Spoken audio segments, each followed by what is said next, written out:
Pour demander un nombre à l'utilisateur, on va aussi utiliser la fonction input. On va lui demander par exemple de taper un nombre. Teste mon programme, là hop, ça demande bien un nombre, je peux taper quelque chose. Très bien. Je vais enregistrer la réponse de l'utilisateur dans une variable que je vais appeler x. Donc là, quand je lance mon programme, il tape quelque chose et ça enregistre quelque chose dans la variable x. Je vais afficher, tu as tapé x. On va voir si ça marche. Un nombre, hop, tu as tapé 1, 2, 3, très bien. Et on va lui demander d'afficher le suivant. Print le suivant et donc c'est x plus 1. Lançons le programme.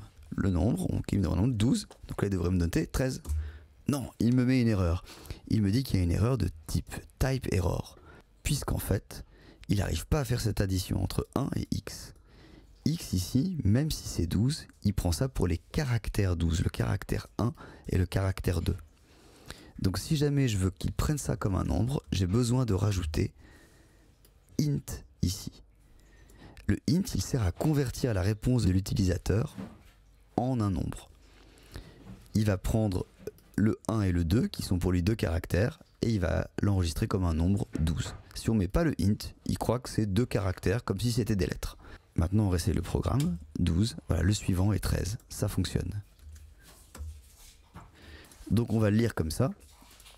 Ici ça veut dire qu'on affiche la phrase un nombre. Ici ça veut dire qu'on laisse l'utilisateur taper une réponse.